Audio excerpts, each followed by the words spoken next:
episode number 44 with Derek Tenbusch. I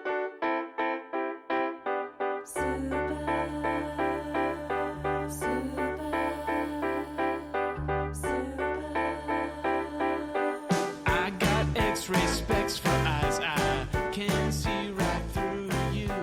Welcome to the Heads Up Poker Podcast. This is Steve Barton. And this is semi-loyal assistant, Mike Snyderman. Mike Snyderman, you excited today? How was your grind? When was it? Monday? You went to the casino? Yeah.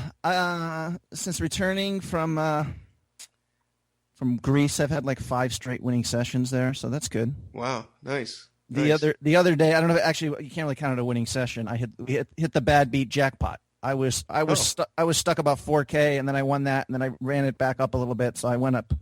I won 1,400 from that, but that's cool. That was an interesting story. This is the first time I've seen it, the jackpot, and it almost didn't happen. There was some Spanish guy there who didn't really even know it existed, and he tried mucking his hands, and the guy next to him said, "Show your hand, because the other guy showed, who pretty much checked it the whole way down, just hoping the other guy had a big pair. Yeah. The other guy had ace king, and there's 3 aces on board. Oh, wow. So this guy showed first, and it was like several people all of a sudden, show your hand. And he started pushing toward the front, and he stopped and looked around, and finally flipped over pocket jacks. Huh. So that is a bad beat here. So this guy, he got 8,400, I think it was from it. So he almost, and this guy was running ridiculously bad. He's probably the best player at the table and was stuck like 4,000 or 5,000 probably. So he was in a sour mood. This barely changed it. Wow. So this is funny, and this was at 4 in the morning.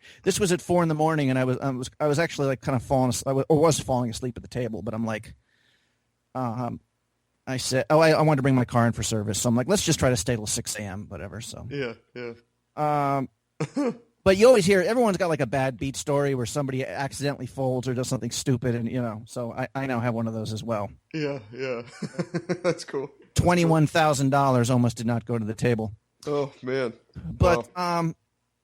Yeah, so if you want to count that as a winning session, whatever, I walked out of there $600 ahead of. Then I'm 5 for 5. Okay. None of them over $1,000, but still, probably up almost 3,000 or something since I've been back. So okay, good. $3,000 a week. People can live on that. Yeah, I'd say that's definitely livable. Yeah. There were. It's still funny every time I'm there, though. I'm not going to complain about bad beats, but I'm just saying every time I'm there, there's always someone who's just getting hit with the deck and just way over average. Yeah. You know what I mean? They buy in for 800 and they leave with 4K or something. Yeah. And I still kind of feel, this is the tournament pro, I still feel sort of entitled to that kind of day. Yeah. Which is kind of silly. I should just be concentrating, obviously, on how I play. But I know I've had like 10 days where I've been on the other side of that, where I'm just running hideously bad every time. And this was actually what the other night was until I, turned it around late. So one guy was like, I've never seen anyone run so bad. I mean, I just kept getting it in good, But anyways, I think I've only had like one of those nights in like a year there where I feel like I've had 10 the other way. So, again, not an issue as long as I'm a winning poker player, a cash game player now, Steve. I'm convinced. Good. It's just, just making those steady decisions. Those big days will come, but you're going to have more mediocre days, like you said, where you're making $40 an hour, and that's a hell of a lot better than Uber. Right. Well, yeah, of course. Well, the one guy I've talked about several times who pulled me aside and showed me his poker dominator, whatever, we keeps track of his earnings, and was talking to me about, recklessness, talking to me all the things that are wrong about my game and my whole attitude and playing, like, he doesn't think playing 37 hours straight is a good idea. Don't ask me. Oh, really? Huh. But anyways, he's like, there was one day where I was like half frustrated because I lost a couple pots, and this is when he pulled me up. He's like, do you realize you're probably up $600 today? That's a good working day. I'm like, huh.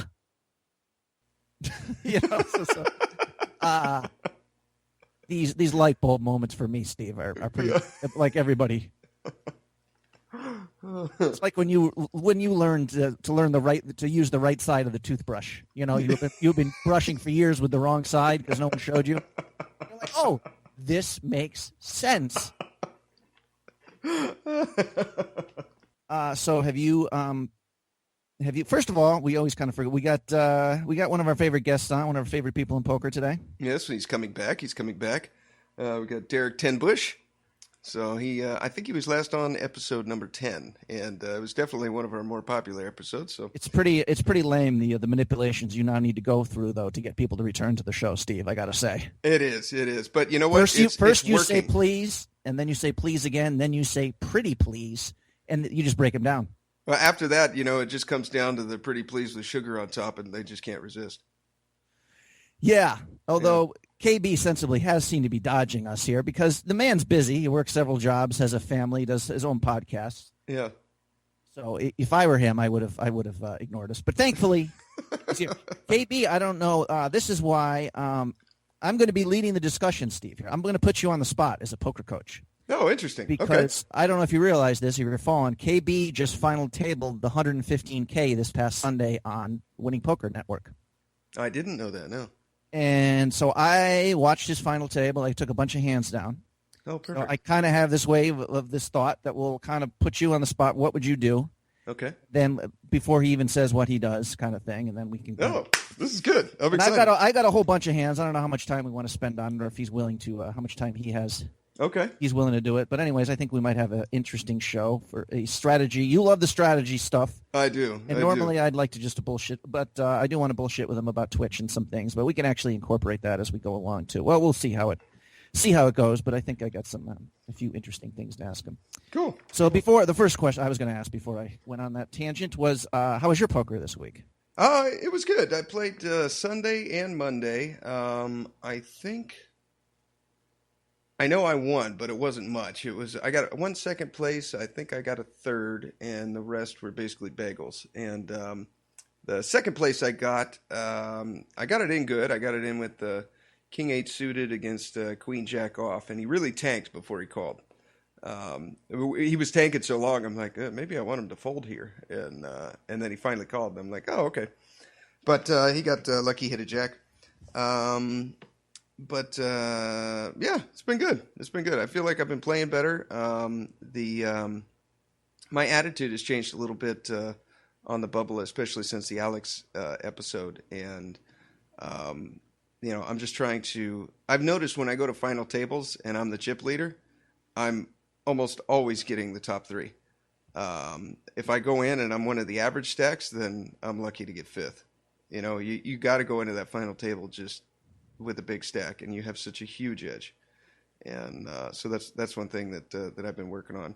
And I've noticed the turbos on demand have helped that a lot because, you start out with anywhere from 10 to 20 people. So it's just a real quick tournament that only takes about an hour and a half. And you get a lot of experience playing on the bubble and then those final three spots. So although they're not wildly profitable, I'll six table those and just run right through them. And sometimes they only have the $5 ones, but I'm looking at it more as practice and just repetition and just seeing as many hands as possible. And I think it's paying off. So right, yeah, I got a promotional test coming up tomorrow. I've been trying to promote to captain for like 8 years at the fire department, and we got an interview tomorrow, so I'm excited for that. Huh. That should be cool. They're going to promote 4 guys, and there's 6 of us on the list. So I think I got a pretty good shot. And how is this a meritocracy here? I mean, how do we determine these things? Meritocracy? What does that mean? Is it a merit-based system, or is this who's the best buddy with the chief? That's a good question. I think we're such a small department. Everyone knows everyone else, right. So there's no secrets. We probably only have 100 people on. Basically, I'm wondering because you're such an absolute brown-nosing kiss-ass, are you guaranteed a spot? Does that give me a better chance? I think I got a pretty good shot. I've been trying. I've been working at promoting longer than anyone else on the list. I've got over 3,000 hours of acting experience, sitting in the seat, doing the actual job of captain. I don't see any reason why I shouldn't get it. I think I'm ready. I'm so ready for this. I've just gotten really unchallenged and maybe bored isn't the right word, but I'm ready to have my own crew. I'm ready to have my own station with a rookie and run a bunch of calls. And yeah, so I think I got probably a better shot than I've ever had. Well, that's good. I'm assuming you'll be real good at the job. You're not going to say "fuck the fire, boys." We're going to go to the mall and pick up some high school chicks. No. You're going to stay on. Sorry, your pickup artist days are going to. At one point, Steve, we're going to have to do a show just on that because I'm fascinated. Are you really? Okay. I want links to your videos. I got to hear everything. I've been trying to suppress that information. I might see a doctor to see if they can do anything. But it's out there, and it's I'm fascinated. I really want to hear about I hope none of my videos surface. That'd be embarrassing. But I don't know if I have any. I don't think I do. But I know there's some students out there that definitely have some video of me. So hopefully they're not listening to this podcast and nobody puts them up. Well, most of them are in prison where I don't know if you have access to that kind of stuff. You know what? Before we forget, Robbie, I got to apologize. You wrote these questions in over a month ago, and I keep forgetting. So let's get to them real quick before we bring KB on. But hey, sweetheart. Alejandro just woke up. Oh, I thought you were talking to Robbie. I'm like, hey, he might not. He might not like that.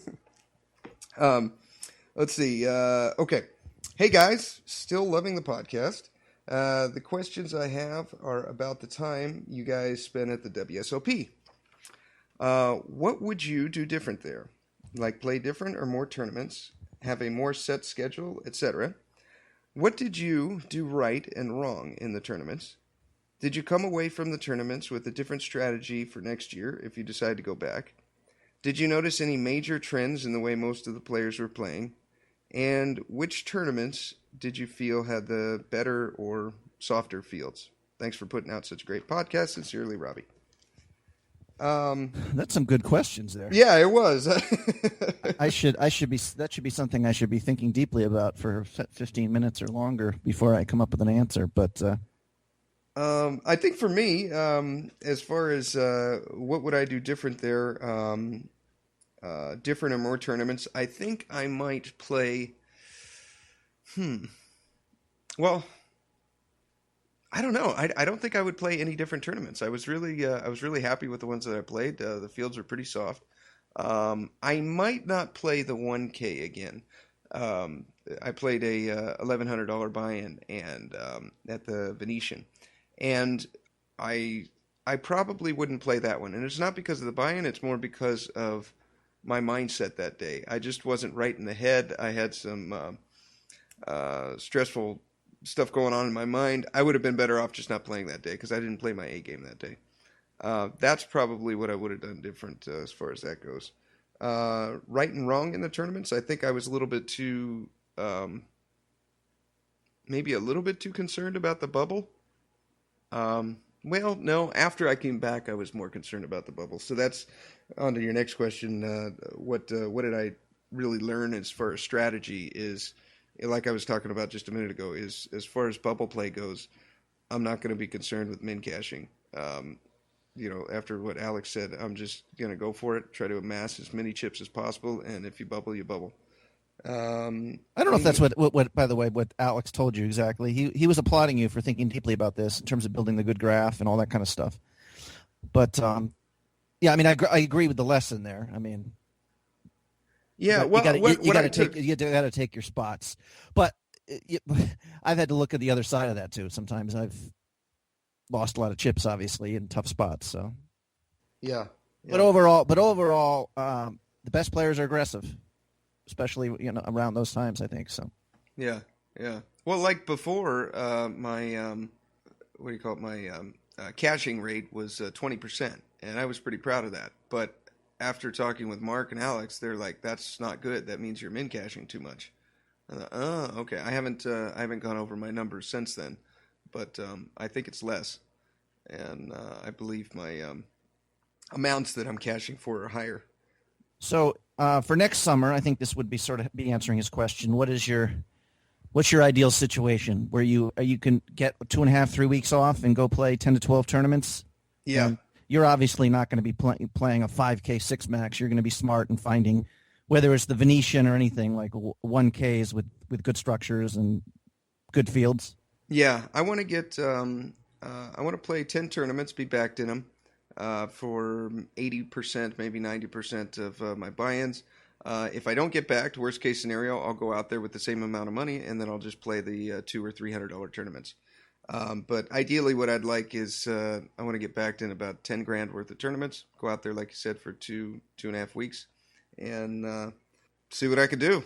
Maybe pull out a bracelet or at least a final table, and yeah, what every guy goes out there for to win. I mean, if a year from now, if I'm working for the post office and going out there for just a week, I don't care. I'm going to enjoy myself and eat where I want to eat. But I was kind of thinking about this next summer, especially if I want to try to do a big summer there and somehow have 5 or 6 weeks out there. I really have to find, eat better, eat cheaper, all that kind of stuff. Because like I said, I had a very good summer, but I could have easily come back with $5,000 or $6,000 more. So money, and in terms of tournaments, you mean because you spent too much on other stuff other than poker? Or? Yeah, that. Yeah, pretty much. Well, I came back from poker, and I came back from Vegas and spent a shitload at the strip clubs too. I don't really talk about that. Okay. So I finally just blocked this woman's number from me. We went out a few times, so I guess it wasn't an entirely unworthy investment. But yeah, that's $4,000 I'd like back. I guess that's not shit. That's not a shitload. Okay. I mean, okay. I only went there like 5 or 6 times, but every time I do, it's $500 minimum. Yeah. So, but in terms of tournaments, I really like this summer for the most part how I play. I mean, I played the Planet Hollywoods and the Venetian one, so it wasn't just out there glory hunting looking for bracelets. I was playing tournaments. Other than the Omaha tournament I signed up, I was plus EV in every tournament I played. I don't think there was a lot of punting. Probably a lot of times playing my B game, whether it's L8 or something, just gets. I think day 2s I'm always playing my A game or pretty close. Okay. Like, why not bring that same intensity and focus to day 1s? Yeah. I mean, there's definitely, like, how did I not make it through the Colossus? At least bag one of those nights. Yeah. I'd have to look at it. I mean, one of them I know I had a lot of chips and, like I said, got a bad beat. But so yeah, just be committed to playing the A game, and I have to think deeply about what that constitutes. For me, I think it's a lot just mental preparation. But yeah, I hope to. But for the most part, I liked how I played out there. I think for live tournaments I take pretty seriously. Yeah. For some reason, cash, I'm just like, I don't give a fuck anymore. I've had enough. that just never happens in live. That happens in online tournaments and live cash. But tournaments, for the most part, I feel I'm very good, and I'm going to get better, and I'm looking forward to next summer. Yeah, me too. That's about why. So I can't think of one big failure with a capital F out there. Although I would like, for me, it doesn't really matter staying alone in the hotel. But if I'm going to be out there, I should probably look for some more advantageous social situation, whether it's renting a house with some guys or, you know what I'm saying? So it's not. Although to me, that's not necessarily, for a lot of people, that would be kind of sad, where you play poker and then on your day off, you sit in your room reading for 6 hours, talking to you, doing a podcast for a little bit. But for me, I don't feel like the summer was lacking in that respect. I think I was just so happy to be out there and playing poker, and of course having money in my pocket that the other stuff didn't matter. Yeah. But next summer, I think I'll do a few things differently, perhaps. Depending. Which tournaments do you think were the softest that you played? The Daily Deep Stack is one of the softest ones I've ever played. I mean, there's people there that have never played poker before, and I don't think you'll ever catch me playing that again. No. No, I mean, just because, like I said, even I think I don't know if it was with you or just maybe this was in a casual conversation with someone else. I said even if you had a 200% ROI in that tournament over the long run, yeah, you're making like $20 an hour. Yeah, that's true. Probably or something. But of course, if you win the thing, I mean, it's definitely a great opportunity. For $200, you can win $40K. I mean, there's not a lot of low buy-in tournaments where you have that sort of shot. So, and it's a good chance to work on your game. But that's no, but definitely. The Planet Hollywood ones. I think I only played 3 tournaments there, and I went very deep in 2. One of them I came close to having a monster pay, and the other one I think I told you was I got aces against queens on the stone bubble for the chip lead. Yeah.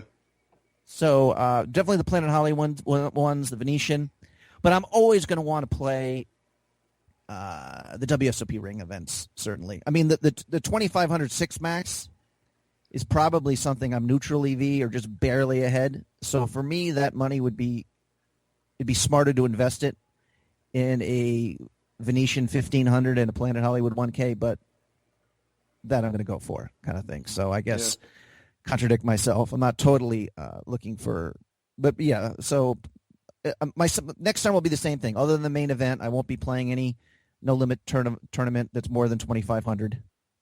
But I'll be every day in there. I'll be playing something between 500 and 2,500, and hopefully be like I say, just like I said. I think I can't remember this. I mean, there've been times before day twos I've been sleep deprived and haven't taken care of myself in certain ways, and certainly I've played hands horribly. But basically, on a day two, when I'm close to the money, I'm playing my A game almost instinctively.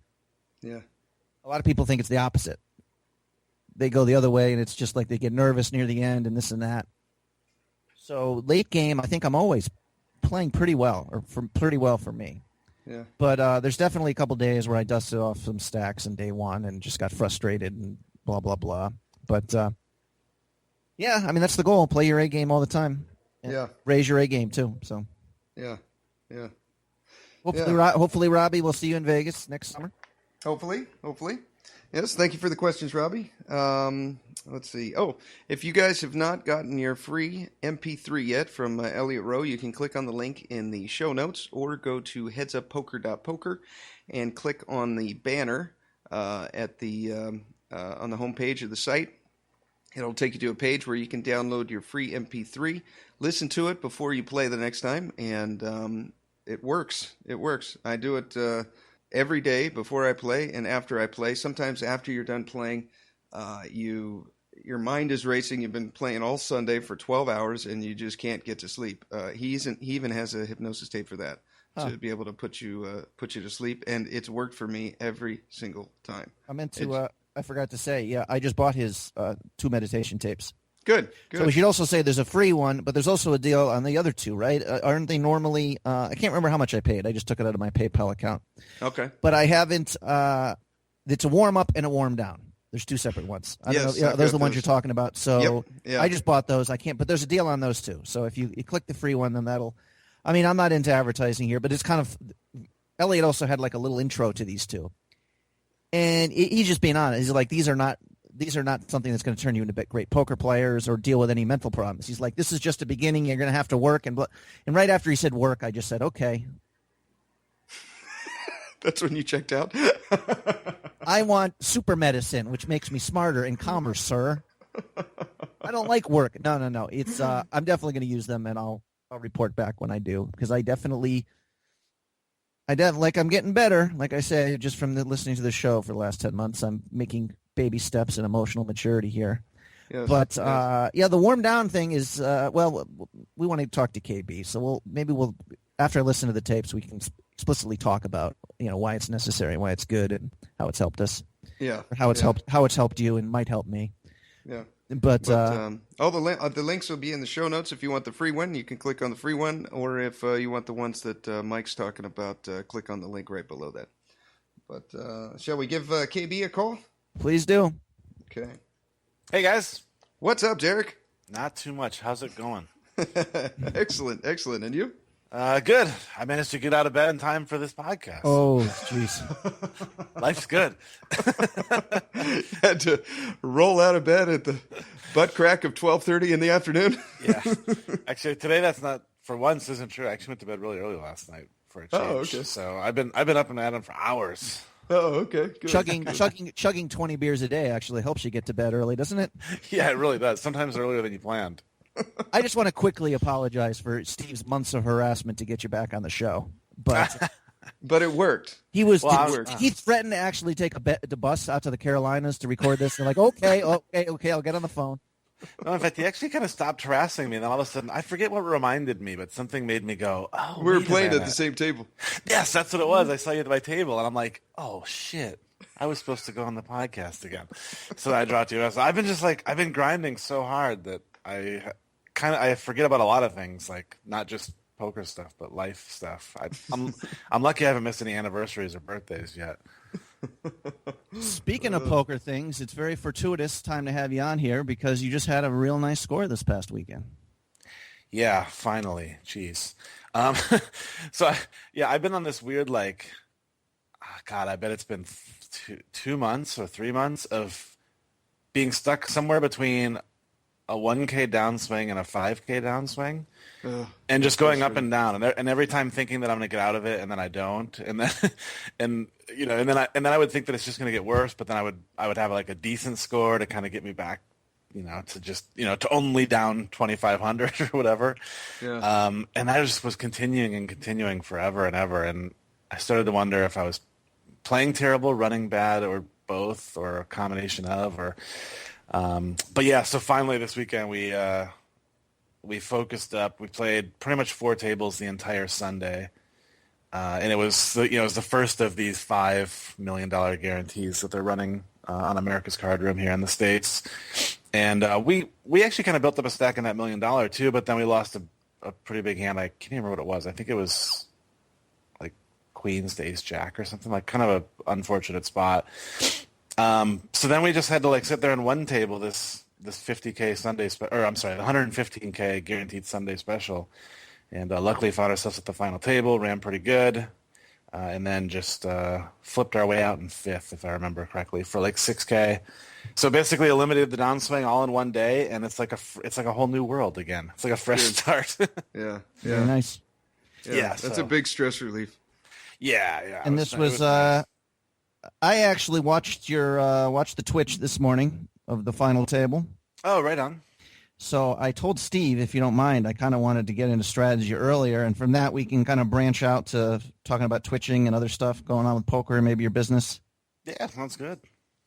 Was this your biggest score ever, by the way, the 6K, or did you have any? No, I've had So I had 17 or something, right? Yeah, my biggest technically is actually was back in the Stars days. I had a 12.5K score, and then it's kind of crazy. Like I've final tabled this tournament. Although back in the day it was a 50K 3 days a week and 100K 1 day a week. And I final tabled the Sunday major on winning 5 times. Once I got second for like 8,500. But this is my biggest in a while, unfortunately. Okay. The biggest one, like I think maybe it might be the biggest this year, which is kind of sad and depressing. But hey, it's a nice score for sure. Yeah. Either way, it's a good score. Just setting up. And this is one thing that I've noticed is like you'll get a lot of people, like especially on Twitch, who will say, "Hey, what's your biggest score?" And and I'll say, "Oh, well, I had the score on Stars for 12.5K." And, but recently my biggest score is like 8,500 or whatever. And you kind of feel bad saying it, but then you realize it's hard to get a 5-figure score in America. There's not many of them, Sure. It's not like Stars where there's opportunities to do that 30 times a day. Yeah. We basically get, there are none during the weekday. The biggest tournament, I guess, is the Bovada Right. 30K, and that's only like 8,500 for first. So, you kind of feel bad at saying, oh yeah, my biggest score is not very big, but I basically played like micro to small stakes when I could play on full tilt and Stars. And now I can play bigger, but the guarantees aren't bigger, so there's really not a lot of opportunities to win much more. No reason to be embarrassed. I have to tell people my only friend in the world is Steve Barton, and they pat me on the shoulder. Let me know there's worse things in this world. You lucky man. I just would love to know him. Well, hey, Steve, I won't tell you what they say. I'm friends with Mark Galeotto, so I know how you feel. Quickly heading into the final table. By the way, Twitch, you can.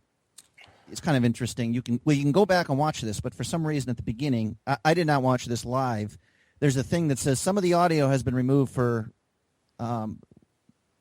What's it? Like copyright? Copyright. I don't know if you're playing music in the background. That's kind of weird. But anyways, I don't know if that changes. But the one thing I know, and this is not a get you question here, but you were drinking. You were 7.5 hours in this tournament, and were you drinking all day long?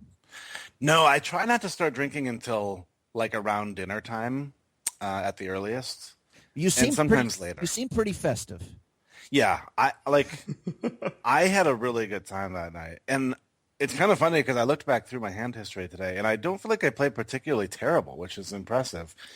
Yeah, it's kind of interesting. One of the number one questions I get from not just on Twitch, but just life in general is, hey man, isn't it really minus EV to drink while you play? And I'm like, yes, it probably almost definitely is.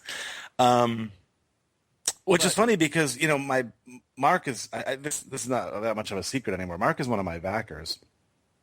And he always tells me how good I play when I drink, which is weird. Like, you'd think he would be the one who would be like, dude, you should try playing sober sometime. I think you might do really well. But this goes back to kind of what we talked about on the show before. Like, poker's not my profession. It's not what I do for a living. Do I want to win at it? Yes. I want to make, as much as I possibly can. But do I want to do it at the expense of having a good time and doing what I would do anyway? Which, generally when I play. Now, the exception is the main event of the World Series, I didn't drink until the last level of the night, which is when I busted. Ironically. I drank in the World Series too. I drink the Amaretto if it starts like halfway through the day. I'll have a couple of those, but it's not. But I'm just curious. I'm assuming because you drink and beer all the time that you got a pretty. So like on a scale of 1 to 10, after you've been drinking for 6 hours, 1 being Steve after a sip of wine, 10 being Mark at a strip club at 4 a.m. trying to bite a Brazilian stripper in the ass and getting dragged out the back door. Like, how are you drunk at that point? Again, like I agree with you. I don't think drinking would really affect my game. Although I'd be worried about just fatigue wearing me down.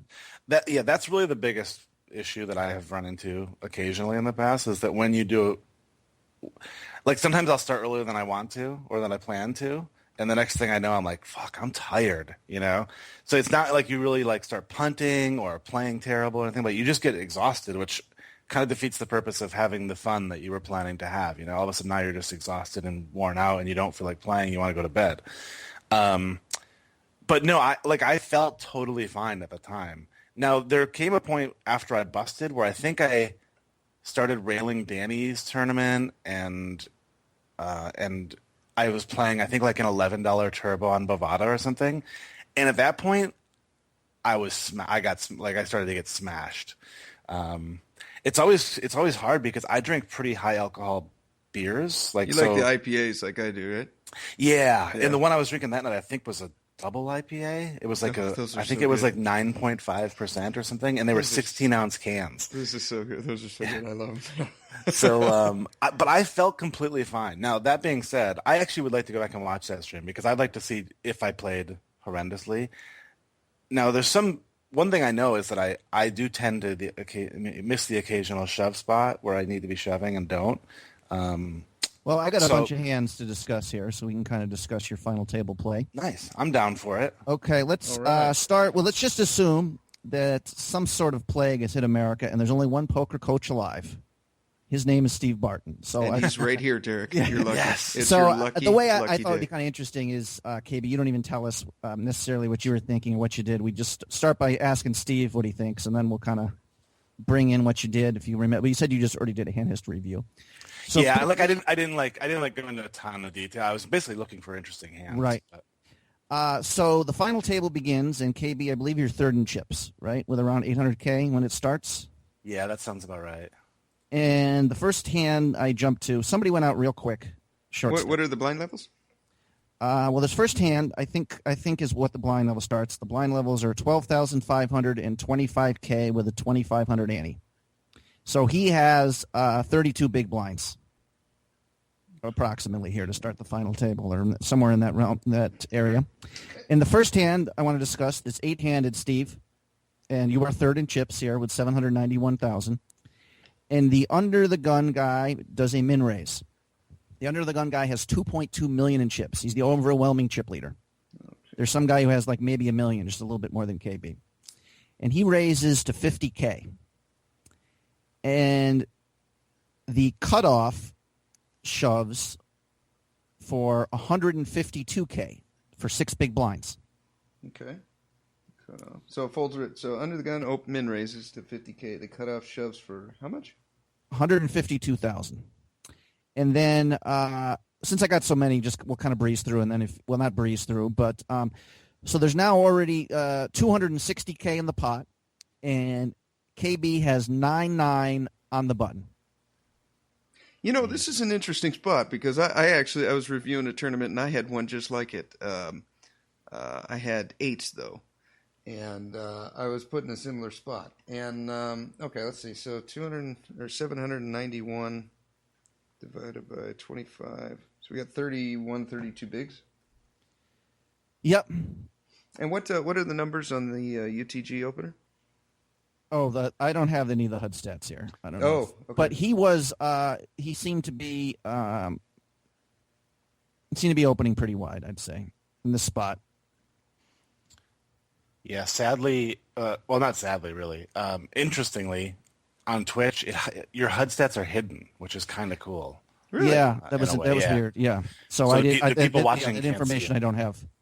Yeah. Well, let's in a vacuum, Steve. Let's just so we don't have to bug KB to go to his computer and dig this stuff up for us. Let's just put everyone as a competent, tight, aggressive player who are usually the people who make final tables.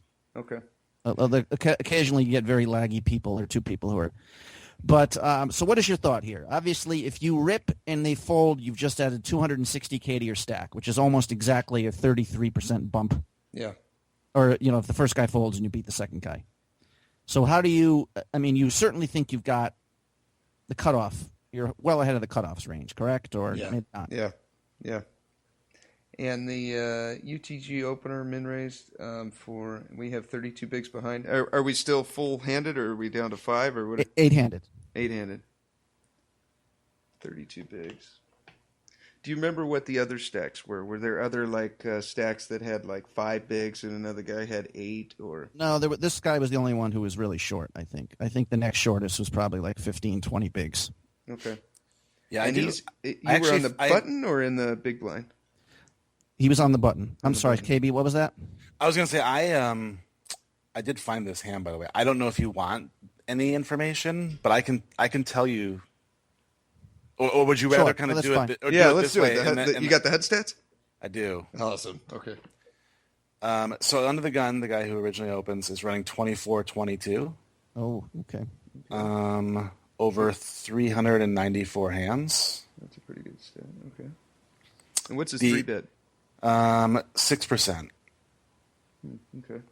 This villain actually comes up a few times. Is it 1, 2, 3, 4 JE? Yes. So we can, when I bring him up later, we'll know exactly who we're talking about.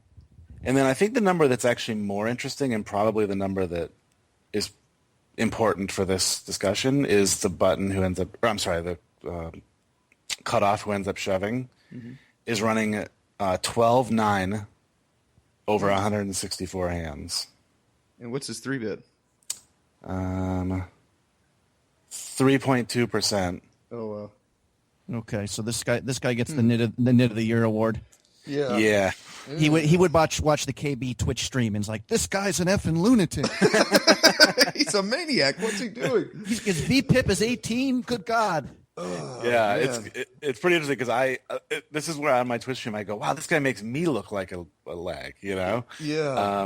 And in terms of other stacks, there are 2 guys with 20 big blinds, and then there's one guy with 8.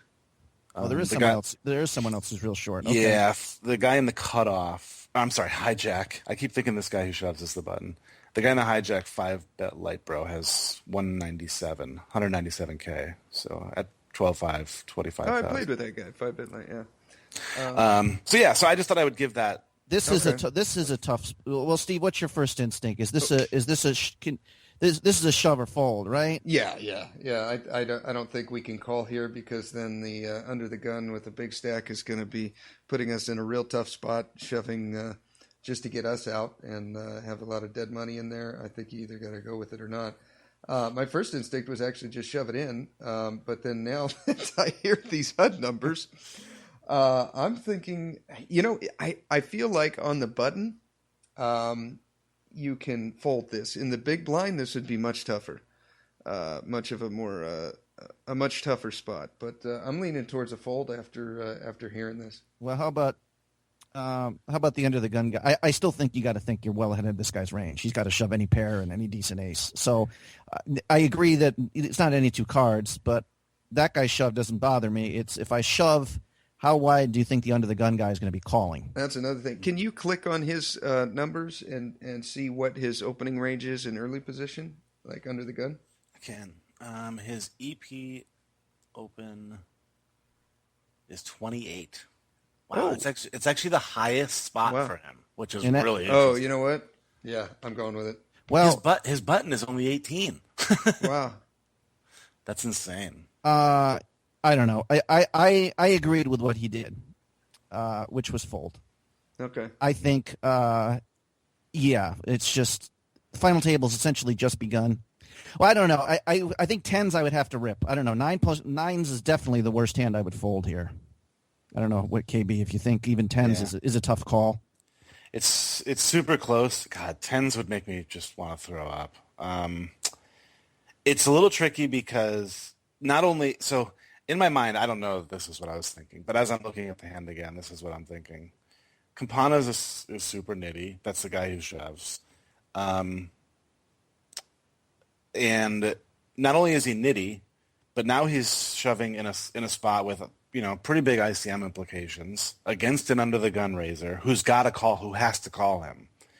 Because under the gun makes it 50K and Campana shoves 150K. So he's shoving knowing 100% that he's getting called. Then he's getting called. So I'm just like, this can't not ever be light. Like, and I can be ahead, but I feel like it's like eights plus, and it's like ace queen suited plus, and additionally, the under the gun opener knows he has to call Campana for sure, probably 5-bet light bro, who's the guy in the cutoff. So he's opening knowing he has to call two people.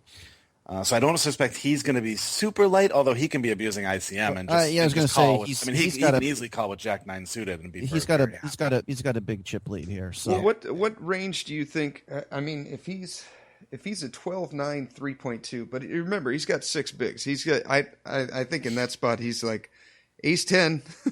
Yeah, that's true. Yeah, that might widen it a little bit. King queen. I wonder how would you play. I think we should move. But how would you play aces here? Would you? I'm just curious. To the under the gun guy, would you, if you made it 313 or something? I mean, it would look so ridiculous to him, but or two even lower than that, like 277, making it look like like you're making it look like you're trying to get him to shove. Right. As it turns out, I would fold there personally, like I said, especially with the short stacks. It's I just marginal. threw in some ranges here in slice. Okay, so KB's got 9-9 for player under the gun opener. We got him at 28% open, and then for the guy with six bigs, and tell me if this is too tight. But I got him pairs down to fives. Ace king, ace queen, ace jack, ace 10, ace 9 suited. Ace king off, ace queen off, ace jack off, king queen off, queen jack suited. Is that too tight? That sounds about right. Does that sound about right? Yeah, that seems okay. I don't know. Like, one thing that I think would be super interesting is to shark scope this Campana guy who shoves. Because I'd love to know what his biggest, like, is this a guy who, is playing high stakes all the time and is not afraid to bust here? Or is this a guy who plays $5 buy-ins and might actually care about a $1,000 pay jump, Well, he might, that's true. But I do think that range is pretty close, right? I might take out Queen Jack suited, but that's kind of We'll be just give the result quickly. The under the gun guy we folded, and the under the gun guy called with pocket sixes, and the shover had ace 9, so he had probably the worst hand he could possibly have there. Oh wow, yeah, it is. So it was even wider. And I was really surprised to see ace 9 there. And the chip leader hit his set with a sixes. 7-6-10 was the flop, and he won. He ended up hitting a full house, and so the other guy was knocked out, and we were down to 7 players. Okay. I have to assume he was going to fold if we shoved, but if we just flatted, it would have been a disaster because he would have flatted with the sixes, and that would have been it, possibly. So now we're going to go just a few hands later. Let me see. Do I even mention how many players are left here? This was just a few hands later. I don't know if this is against the same villain. And I think KB had raised folded a few times maybe, so he's lost a few chips. He was down to 730K. And the villain, the same one from last time, raises UTG +2 to 50K. And folds around a KB in the big blind, who has King-8 off. Okay, same guy, UTG +2, raises to 50K. KB's in the big blind with King-8 off. Yes. Okay, and you got 730K, so how many blinds is that, like 30-ish? It's still 12-5, 25. So, okay. Yeah.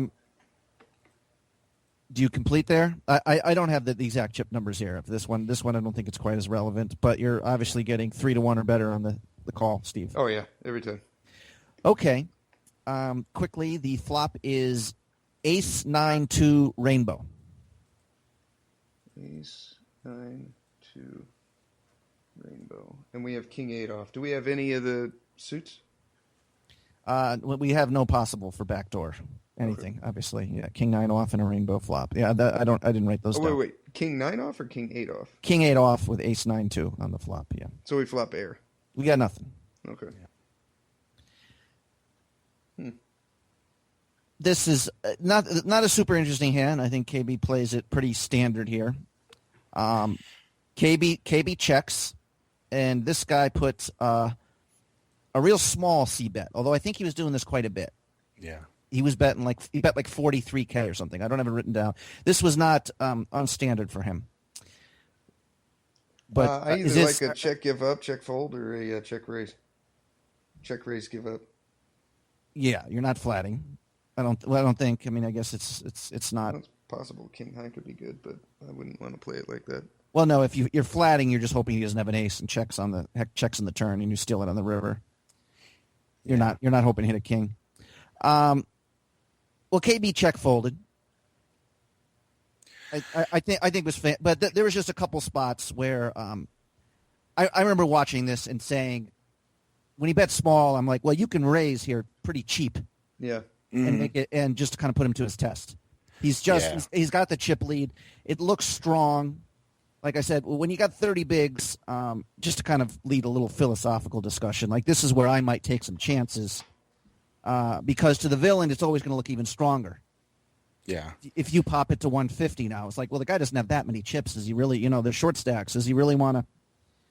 So, yeah, I think it's an interesting spot to maybe think about doing something like that. I think if I had any backdoor, it would be a little more enticing to me, like so that when he does flat the check raise, maybe I can turn some equity and do some more interesting things there. I feel like I just missed so hard. No, yeah. I mean, the problem is that this is a perfect board for him to see that with every single hand. Yeah. It's like such an obvious c-bet spot for him. I think it's definitely a check fold, but I'm just like curious about the Barton coaching. If you saw the hand review, like just in terms of game flow, you haven't really played a lot of hands. This guy's got a lot of chips. I just think if you check raise, he's done with it unless he has an ace. Yeah, maybe a check raise. And he's opening so wide with this chip lead that maybe you can steal that pot, but it's probably not optimal, of course. Yeah, my first thought was check fold and then possibly a check raise. Like if he just what did he bet on the flop, like 50 or 43K. I think it was a little under his opening raise, if I remember. Yeah, you might be able to make it like 130 there or something, and I think this would see be what he does. This would be the classical. There's going to be better spots answer to this. One of the things that people always ask me like about like playing at final tables and stuff in these exact kind of spots is like, they ask me how do you go about doing it, and I don't know if this is the right answer, but this is kind of what I always do. I try not to A, tango with the big stack, and B, get into spots with small stacks where I have to put all my chips in bad. So I'm in third in chips at this point, and there's three guys who are kind of, sort of in the neighborhood of me on chips. So I'd much rather just play pots with like those guys. Like I start the hand with 700K. There's a guy with 550, a guy with 650. There's a guy with $1 million as well. and then a guy with 400. I'd rather just play pots with those guys where it's like they're way more at risk. Because the small stack has nothing to lose because they are the small stack and they're supposed to bust next. And the big stack has heaps of chips and has his entire arsenal of moves to use against me and can put huge ICM pressure on me. So I think that's kind of why I probably took a line like this. Like it's just kind of like, do I really want to tango with this guy right now when I'm sitting here comfortably in 3 of 8? Maybe so, because it looks so strong that I'm doing it towards him. But yeah, I just passed on it. Yeah, I think it's fine. Okay, moving down the line a little bit. KB took a pretty bad beat where the short stack shoved and he called with ace jack and the guy had ace 3. And that was a pretty big pot. You would have had, if you won that pot, the guy hit a 3, you would have had about 900K. Instead, you had 458K heading towards the, I'm sure you, that was about your most animated moment, I think, of the day there. Something you sat back and I heard something crash on the floor. I don't know what you knocked over. Yeah, that one definitely. I remember that taking the wind out of me quite a bit. Just going, God, if I win that one, I'm just in like such a good spot to make a really nice run. But then I think we recovered pretty quickly. Well, 2 hands later, you have pocket 4s in the cutoff and then fold around it to you. But you now have 458K. It's still at 12, 5, 25. So you have 18 bigs. And the small, you were the only one who was not min raising, I think. You always did like the 52,335 or whatever. Yeah. I don't know if that really is relevant to this hand or any other, but that was just kind of interesting. I do the same thing. But KB raises and the small blind calls. Okay. Yep, pocket 4s. One thing I want to mention. Yeah, one thing right off the bat is even if you shove this here, like just open shove with 18 bigs in the cutoff, it's still plus EV. Like you can shove any pair here, and it's plus EV. That being said, personally, I don't do that. Not with 18 bigs. Not until I'm getting down to like 12, 15. Am I thinking that anymore? But yeah, I like the open. Yeah, one thing that's interesting here, I think Mark would tell me to shove this hand for what it's worth. Okay. And I don't know if my HUD's missing a hand, but according to my HUD, this was the exact next hand where I had 4s. I think there was one between it, if I recall, but it might have been. Yeah, it wouldn't surprise me if there's a hand because I think there was a 7-4 you folded or something. Yeah, Hold'em manager does this to me all the time. So when I first saw this, I was like, I probably didn't shove because they're just going to think I'm tilted and they're going to call so wide, and I don't really want to get called wide with 4s, Yeah. But I think a shove's probably better here. It's just like it just sucks when the big one makes it like, well, I don't know, what do I make it? I make it like 42 or something or 52, and from that kind of stack, I still have an open fold range from that stack, so I still want to be able to raise Jack 7 off and fold it. Steal some blinds. That would be the reason. It's plus EV, but that's also a good reason to me just to be standard with min raises when you're over 15 bigs. Mm-hmm. Yeah, I can dig that. That would be why I would like what you did here. But the small blind, I believe it's the small blind which calls, not the big blind. So that's significant. He's got to have some decent hands in his range there, much stronger than the big. And the flop is Jack 7 of 4, 2 hearts. 7, 4. So and what are the hearts? KB has hit his set. I do not know. I think KB actually has the 4 of hearts, so I guess the Jack and the 7 would be the hearts. It's actually the Jack and 4 of hearts. Oh, it is. Okay. Yeah. Okay. I have the green and the black heart. Yeah. What's the small blind stack? He had KB covered by just a little bit. I think he started with like a little over 500K in this one, and a little over 20 bigs, and KB started with 18 bigs, if I recall. Okay. All right. And what's the small blind do? Small blind checks. Small blind checks. How much is in the pot? 147,098 chips. 47K.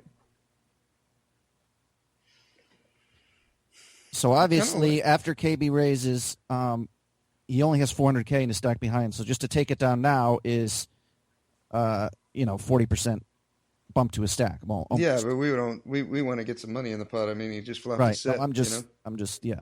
Yeah. So how I would either go super small or check behind. I kind of like a check behind. There's not too many draws on the board there. I mean, he could have. Is he really calling in the big blind or in the small blind with 5-6? Is he really calling in the small blind with 8-9? Is he checking a jack there? Probably. I think we got to let him catch up. What do you think, KB? I'm pretty torn here looking at this hand again. I definitely see some merit for betting small, which is what I end up doing. Because I think if we make it small enough, we can get floated by a lot of hands. Like, I mean, even like ace queen of diamonds, right. Although that would probably just get him pre. Yeah. Trying to think of what this guy has, to be honest. I'm trying to range this guy. So I mean, it could be a lot of small pairs. It could be King 10 suited, kind of Broadway stuff. Yeah, I was gonna say like suited broadways, and even maybe even unsuited broadways. Yeah, I don't know. I think I was going to say the one thing that surprised me with this hand was you didn't seem to think about the check. You put a number in there you acted real quick on this one. Yeah. So I was kind of surprised. Where I think this is definitely a borderline decision here, whether you're gonna check or bet. Yeah, I think I kind of like a check. Looking back at it, especially because so if he has hearts, it's not like we need to protect because he's not folding anyway. And I don't think we ever really can get 3 streets here. Anyway, I think this is like a 2 streets. Feels like a 2 street kind of hand. So why not let him peel a king to go with his king queen or something and actually get some value here. Sure. Because again, like when he calls with his draws or with air, or, he just floats air. I mean, he's going to give up on the turn a lot of the time anyway. So I think our best chance to get 2 streets is probably to check here and then get value on turn and river. When A, he connects, or B, he picks up a draw on the turn, and then. I think I'm being results oriented. You were kind of unlucky in that you had 4 real nutty hands on the final table, and I'm giving away some future information. And you got the absolute minimum each time. Yeah. And I don't know, that's variance. I'm not saying you played any wrong here, but at least looking how the rest of the tournament go here, I think, I would have liked the check behinds.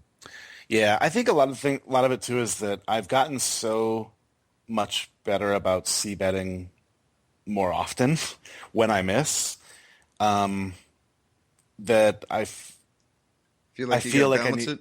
Yeah, I feel like I need to be doing it with everything, and it's actually kind of started to hurt me a little bit. I think I've done some reviews with Mark recently where he's like, no, check here, and not just when I flop sets, but other times too, where I flop like backdoor gutters and flush draws and things like that. But I've drilled it into my head so hard, c-bet more, because I used to miss c-bets all the time, where I would just go, I missed, and I'm 12 tabling, I missed, check fold. And now that I think I've actually taken it too far to the extreme, I started c-betting too much. But I don't know. I don't hate the c-bet here at all. I feel like it's a spot. I've opened from a late position. I've gotten a flat from the small blind, which feels a little meh. I feel like I do feel like I'm supposed to be c-betting here with everything a lot, So I don't hate it at all. No. And I do think he does peel with a lot of hands. If he has king queen with the king of hearts, I think he calls here. Yeah, I think so. So I just kind of feel like he just whatever he had, he just completely missed. Maybe it's deuces or something, and just wasn't going to get value. But or pocket sixes or what size did you make it? I was thinking small. I went 49, which is pretty. Basically, that's third pot. That's a third pot. Yeah. Yeah, there's 147K in the pot. So. Okay. I was thinking 3-3-3-3-3, something like that. Maybe even smaller. Go even smaller. Yeah. Maybe even smaller, just to look like. I don't know. Please just go. Let me just try to steal this with my ace 6 and just go away and. The only problem with that is if you're he's probably still maybe floating with ace high anyways. And then if you bet small and then put a decent side on the turn, he's definitely done with it because it looks like super strong on his part. But that'd be the reason to make it somewhat consistent with the other. Yeah. True, but at least you get a call. You get something. That's true. Yeah, maybe. I don't know. I think the floats. Yeah, perhaps. Yeah. I'm not sure if he floats with 33 that much more than he floats with 49. Yeah. But anyways, that was being results oriented. But it's too bad you did not get some of your chips back from the previous bad beat you took with the ace jack versus ace 3. So we are now a few hands later, and the blinds and antes are up. 3K ante, 15K, 30K big blind. And okay. And KB has 495K in his stack, I believe. So he's 16 and a half bigs.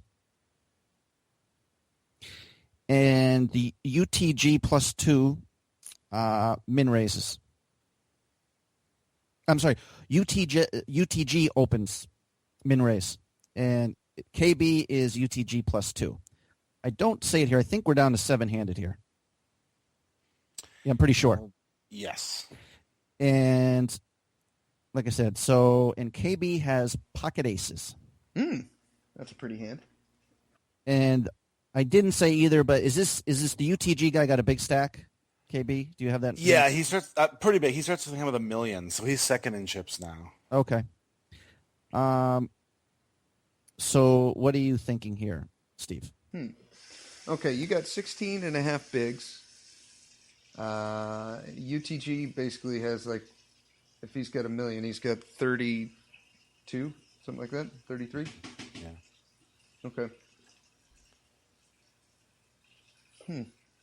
You almost don't have enough chips to do anything, but I mean, like, if you make it, he made it 50. If you make it like 150 here, it just looks like you're super committed, especially being in early position.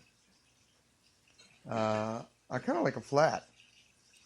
Yes. I kind of like a flat because see, I think if you had like 22 bigs, I think you could kind of do like one of those cutesy little re-raises, like looking like a 3-bet fold, but you're so short. I think you either got a flat or just wrap my pen. You got to either flat or shove it, and I don't like shoving aces here because you're only getting called perfectly, or by really strong hands. So I kind of like a flat. Yeah, this is the hand I regret most in the entire tournament. I raised here, and I hate it. It makes me look super strong and super committed. I also raised fairly big. We're at 1530. He makes it 60, and I make it 150. Okay. I feel like if I'm gonna raise that, like, let's make it like 129.9 or so. Like, let's make it small. Yeah. I think in game the reason I probably raised, this guy's running 33.25 with a 12.73 bet. Oh. So he's pretty, active / spewy. Guy doesn't fold to 3 bets. What's his fold to 3-bet? Again, I have to point out 24%. He only folds to 3-bet 24%. Yeah. Wow. So he's calling 75. Now, granted, this is over 117 hands, so it's not a huge sample. Okay. Okay. But nonetheless. But still, we got to go with what information we got. Yeah, I like a flat. And the other thing that with the bet sizing and the timing, you 3-bet almost instantaneously too. Mm-hmm. You immediately went over there and 3-bet. Yeah. So you didn't. At the very least, if you're going to 3-bet, I think. I'm always believing in this timing stuff. Like I said, 3-bet smaller and take your time. Like you're thinking, I wonder if I can steal this one. Right. And then 116K or something. Yeah. And I should point out there wasn't also at this point there wasn't like a super short stack of like 8 big blinds. I'm looking at there was 5 players between 486 and 695K. Mm-hmm. So you had a bunch of people who were between 16 and 23 big blinds. You had two people over 1 million. So again, that might be the stronger argument for just taking it down if somebody was really short. I think. Right. But right. anyways, yeah, that makes sense. Basically, yeah, I think I like the flat here. Yeah. Yeah, I love the flat. For another reason too is there's 3 guys behind us left act who have about 20 big blinds. There's a guy with 650, there's a guy with 690, and there's the guy with 600. Oh, that's perfect. And if they're paying attention, which I like to think they probably are at this point, they know that guy's opening a ton too. Right. Or is, or has those kind of numbers. So there's a great potential for a squeeze here from one of those people. So yeah, I love everything about a flat here, and I pretty much hate everything about a raise except for the fact that the guy doesn't fold to 3-bets. That's the only thing that makes me like a 3-bet. But even that I don't even know if I like, because I feel like we're just going to win. We're just going to c-bet, take it down most of the time on the flop when he does flat. So I'd rather double up through him, and I think our best chance to do that is to flat and let him flop like a jack with his jack-9 suited or whatever. Yeah. Or have one of the guys tool out behind you with pocket eights or something. When you flat there, they're like, oh, my sixes are good. Right. I know this guy's opening really wide. He only called. He probably has pocket fours. I'm going with it. Right. Yeah, and maybe triple up in this spot. I mean, we definitely give ourselves the best chance to get a ton of chips in the spot by flatting, I think. Yeah. Although in KB's defense, I always say, like, the bad beats, as much as they hurt, nothing bothers me more than when I slow play aces and someone backs them with like 5-8 with 2 pair. Right. You know what I mean? Those are the ones that just leave me just steaming when I walk away from the computer. That's the risk you take. It just seems to happen a lot. Yeah. You know what I mean? I will say one thing that's interesting, and this might be like my clouded drinking memory telling me this, but I am almost sure I remember Danny saying to me that that I should just shove the aces here because it's what I would be doing with Pocket ace fours. 9 and pocket fours and all those kind of hands. Yeah. So that's kind of interesting also. Yeah. I like that better than just raising, to be honest. I do too. Right. That's a good point. Yeah. So, yeah. A couple hands later, you could tell I was getting tired here of my note taking. I don't think I have all the details, but KB will probably remember this one because this was a big hand. Again, let me see who raises. Somebody in early position raises. Maybe once I get the hand, KB can get some of the better details. And KB again is in the big blinds with, God damn it, what is this? This is the one where you check raise, KB, on an 8-3-5 board. Yeah. Do you remember? I'm sorry. Can you pick that one up? Because I have missing some details here. If you can find that. Yeah. So we're in the big blind. We're at 15,000, 30,000 blinds. The guy under the gun +1 min raises. We both start the hand with a little over 20 bigs. Okay. So he makes it 60 from under the gun +1. Just for numbers purposes, he's running 26-16 with a 6.5 3-bet. That's over 114 hands, so I assume most of that's probably in this tournament, to be honest. Okay. Folds around to me in the big blind with the Jack-4 of clubs. And I decide to flat, which I pretty much defend my big blind now like 90% of the time against min raises. I was going to say. I like it. If it was offsuit, I'd fold it. If it was suited like that, I'd call. I think you only folded your big blind once in the final table here. I was paying attention to that, but I would have completed with this suited Jack, sure. Yeah. Now, what about what was your offsuit? Would you stack guys size? fold offsuit there? Yeah, probably. I probably would. Yeah, me too. What is your stack size here to start the hand in the villains? Let's see. We both have after going to the flop. I have 620 and he has 629. Each had 21 bigs, pretty much. Yeah. So the flop comes 8-3-5 with the 8-3 of diamonds. There's 156K in the pot, and I check with the intention of check raising. He makes it 52K. I guess first of all the question is is this a board that you guys are just this is kind of similar to what I was talking about earlier with the King 9 hand. Yeah. Now I've flopped backdoor straight and backdoor flush draws, and I love my life. I'm just this is a great flop for me. I was actually taking the computer. I'm like, do not check fold, KB.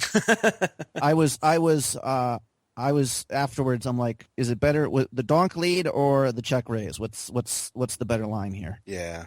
And so I was rooting for him to check raise. And he did.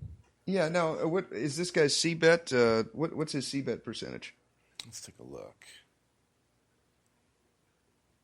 And just while I have it up, he he c-bets pretty small too. He bets 52K into 156K. 67% c-bet flop. And turn.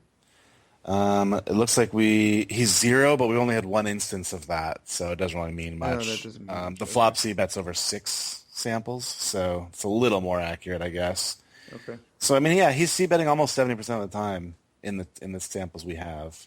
Yeah, I like I don't like a donk lead here, and the reason I like donk leading with hands that are too weak to check call, but that you have like bottom pair with a terrible kicker, and it's too good to just check fold, you know. Yeah. So this I do like either check giving up, or even better, I like a check raise like you did, because this does not hit his range at all, and it smacks yours. Yeah. You know? So, this felt like the perfect spot for it Yeah. because of the board texture, because of the hand. Also, there are two guys with less chips than me and him. Oh, perfect. So this is kind of what I was talking about earlier, where I like to put pressure on these guys, you know, the guys who can really be hurt by going broke here. Yeah. I think we're just got unlucky in that he had an overpair or perhaps diamonds. I don't know. I mean, because he jams when we go for the check raise. He makes it 52 into 156. I check raised to 112.9, so basically 113K. And he jams it right in our grill. So I think we just ran into a spot where he had a hand. But I love the spot. Okay. I actually Yeah, like this hand a lot. I like it. This was the other time you got very animated. You jumped out of your chair there. You were upset because you made a good move, though. I totally agreed with it. Yeah, there's nothing that sucks like, more. Like I said, it looked like a perfect spot. Yeah, there's something that sucks more than when you feel like you make the perfect move at the perfect time and it just doesn't work. You're like, God, why do I do that to myself? Well, you know what? 85% of the time this would have worked. You ran into the 15. Yeah, exactly. You know? So, I like it. Well played, sir. Soon after, I forget, somehow, maybe with the blinds went up again, you find yourself really short, and this hand was pretty basic, but the chip leader, like min raise from early position in KB, I had, I think, pocket kings on the button, and he shoved, and this guy somehow folded. Yes. I don't know if you like that. At that point, you're going to like, this is just not my day. How do I not double up there? Right. Yeah, and I had gone on a pretty bad stretch, I think, of like not having hands, like really just no spots. Yeah, I had gotten down to, I mean, big blind's 40K. I'm in the small blind with 265K, so I'm really short. And this is one of those spots where it's just like, I mean, I don't think there's a whole lot of options here. I mean, yeah, I guess you could flat, but I don't think he's ever folding. Like, he makes it 80, and I'm about to shove 265. Like, I just can't. And he's doing it from under the gun. I'm like, I can't fathom he's ever folding here. And then he just finds the fold button like a champ. Right. Well, I find this interesting, though, because I think it's the very next orbit. Same position. You're in the small blind. The same guy min raises. And now you have aces in the small blind. And with 345K in your stack. Mm-hmm. I don't know if you have the hand. Was it now 20K and 40K? I think Let's it was. see. Yeah, we're now at 2040. So I'm still under 10 bigs. And, like, it's funny, in the game, you're like, well, he's got to call this time. I mean, right. you've already shoved on him once. It's for a fifth of his stack. He's going to be getting 2-to-1 odds. So it's hard to, but at the time, I got to be honest, maybe this was afterwards. I paused and kind of looked at that hand for a little bit. Well, I mean, you do the right thing. You shove. And he snap folds. Yeah. So that again, it was like ridiculously unlucky. He actually was getting less than 2-to-1. He needed to call 285K to win 510K. But I think Steve, one I don't know. thing, Can you ever? Sorry, KB, go ahead. No problem. I was gonna say, I think one thing is, I think I would do both these hands maybe differently if I had recognized that the fact that he was opening so much from early position, like the fact that early position is his number one steal spot, is crazy to me. Yeah, 28% is pretty damn high. Yeah, so I'm kind of like a little bit bummed that I didn't play these hands a little bit differently in that regard. That being said, I mean, we have 10 big blinds, you know? Right.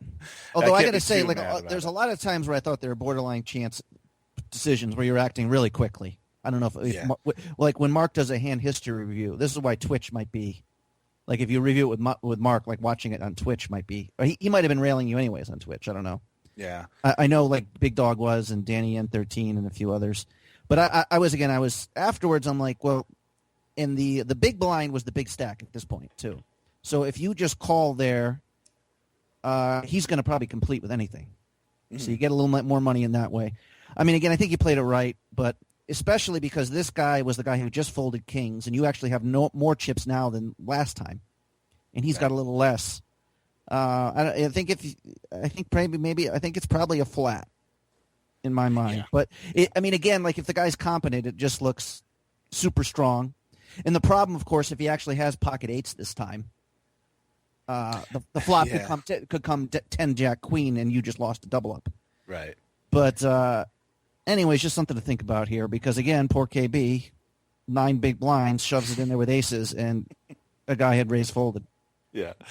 No love for the aces or the kings, unfortunately. And the aces before that, I guess, huh? Yeah. Pain. Yeah, I might be tempted to flat aces and only aces there, actually. Everything else shove. Anything you're going to play, right. Sevens plus or whatever, maybe in sixes. And shoot, as wide as the opening, you might even go down to fours and fives. Yeah, it kind of makes me, like, all this is obviously in hindsight, but it kind of makes me wonder, like, to look back and see. I would love to go back and just look at his hands from early position and see what else he was opening from those But this spots. guy just recently had folded to a 7 big blind shove. So, you were like, well, he's got to call this time. It seemed like game flow. On one hand, he's not going to believe you, but on the other hand, he's holding on to his chips. Right. This was the guy we were talking about before, who was the chip leader, who was now sliding back a little bit. I think he was second or third in chips maybe at this point. He was down closer to $1 million. So anyway, probably from raised folding so much. Right. Yeah. Exactly. But so coming up again was this was a hand you agonized over in game. It was just a weird spot. UTG raise and 2 people call. And what are the levels? What did he raise? I think it's 20-40 still, and it's 80 in the pot. And KB, I believe you've got 540K in his stack, so we chipped up a little bit, but it's only a little over 13 bigs this right now. And he has pocket sixes in the big blind. So there's a ridiculous amount of chips in there. Obviously, that's just a weird spot. What do you think about that, Steve? Because he's obviously getting 7-1 on his money here. But there's so much money out there. On one hand, there's so much money out there, but on the other hand, somebody should be calling, because you shove it in there, someone's going to be getting 2-1 to call. Yeah. Okay. So which UTG is it? Is it the same guy that's opening every hand? No, this is the guy who we tried to check raise the Jack 4 of clubs against. Okay. Is he the chip leader right now? He is now the chip leader. Yes. Okay. And what are his numbers? 26-16 with a 6.53 bet. Okay. And what's the open UTG?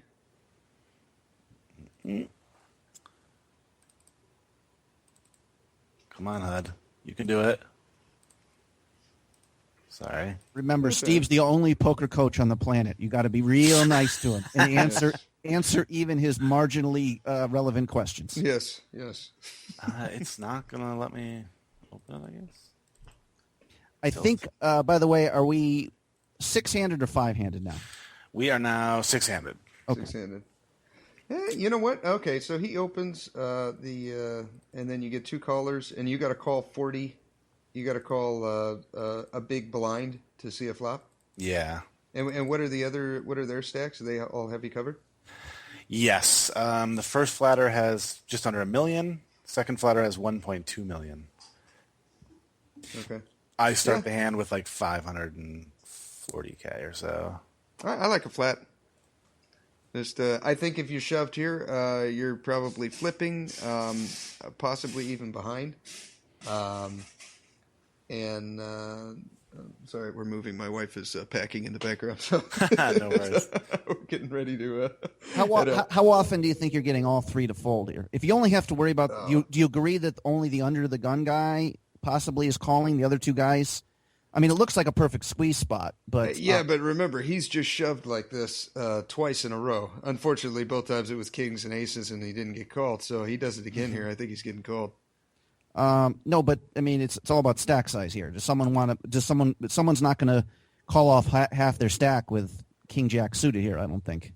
I mean, you could put in, this is the way I'm looking at it. You can put in one big blind, so now you're down to 12. And if you don't smash this flop, in other words, hit a 6, you're done. If you do hit a 6, you got 3 guys to pay you off.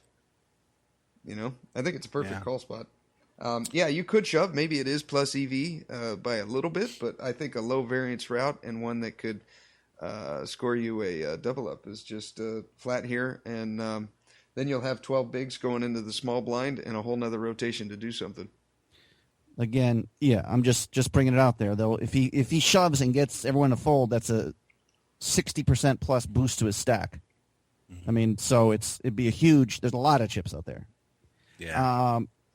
I just playing devil's advocate. I don't know how wide they're calling, even though it looks like a perfect shove spot for you.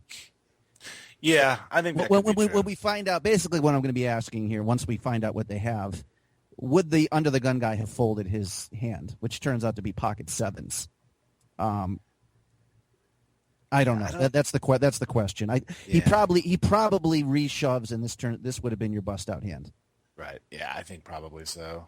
I would have shoved. I would have shoved here, but it's marginal for sure. Yeah, it's super close. It's funny because I think like 8s I probably shove, 7s super close, but I think 6s is so close to the border of where I don't shove.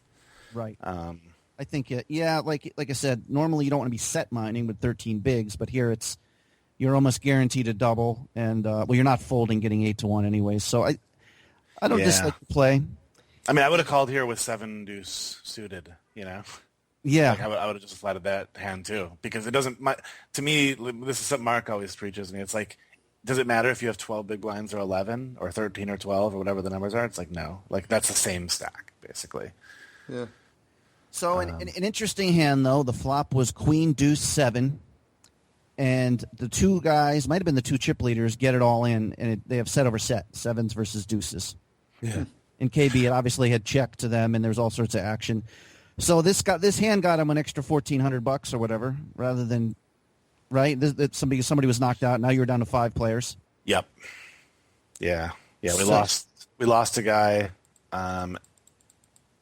which was kind of nice. And I remember too when that action went down post flop, I was like, "Damn, I'm glad I just flatted." But then I remember seeing their hands and go, "Well, shit, maybe they would have folded." Like it's possible that guy fooled 7s there. I don't think so, but just with the 2 guys behind him, maybe. That is an awkward spot for him. Yeah, it was a really weird hand. I remember going, and I can remember watching all the chips sliding around going, are we going to lose 2 people? Are we going to lose 2 people? Right. It was weird. Like I said, that would have been the bottom of your shoving range probably, and that would have been the bottom of his calling range where he fist bumps calls with 8 or 9. He reshoves 8s or 9s, and like 7s he probably tank whatever. We don't know. Yeah. But I guess a good end. Like I said, you jumped up, and then the very next hand, KB got coolered. He made a standard shove from the small blind, king 10, and the guy had jacks, and he was out. Yeah.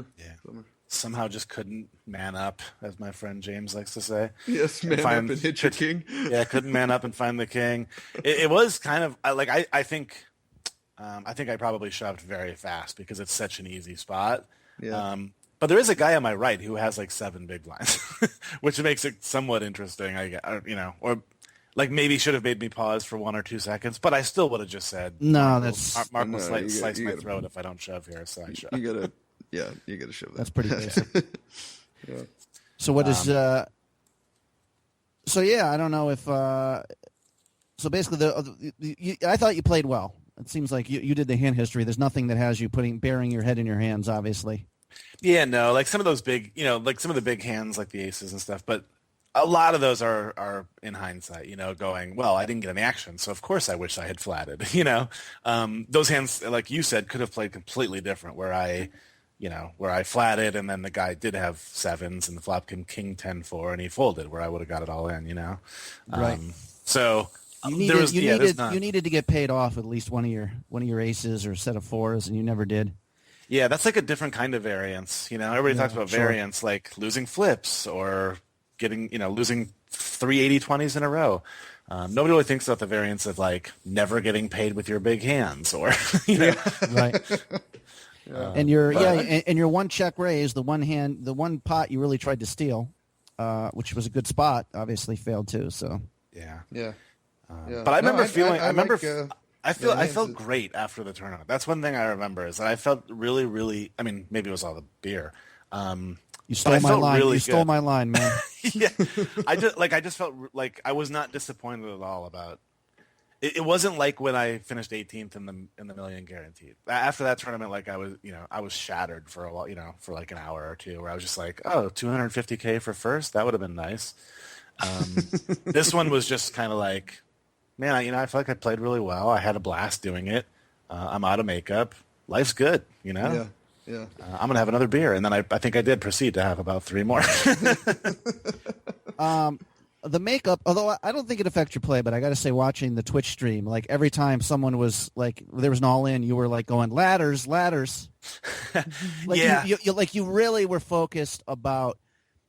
I mean, which is the right way to look at it, taking the ICM and all that. But I didn't think like I wrote a couple things down, like the difference between like fifth and eighth. Eighth paid $25.80, and fifth paid $58.80.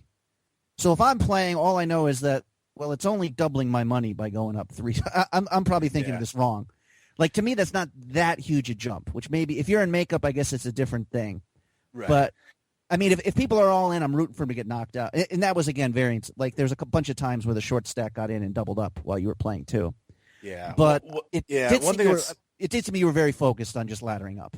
Yeah, well, it's worth mentioning. So the ladders thing is kind of an ongoing joke in my stream. So there's even an emote, like I have an emote of a ladder, and people like put that in whenever I ladder up. So that's probably why I was saying ladders so much, because it's like a thing amongst my followers, I guess. So it's not just because you're chicken shit. I understand. Yeah, no, I don't. Yeah, I don't think I wasn't as focused on it as much as I was just trying to get people to throw the ladders emotes in the chat. Okay.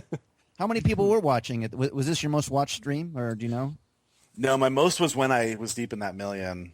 Oh, okay. That was an absurd day where I remember like every time I looked over, there were like another 50 people in there, and I think we cracked 1,000 at one point. Wow.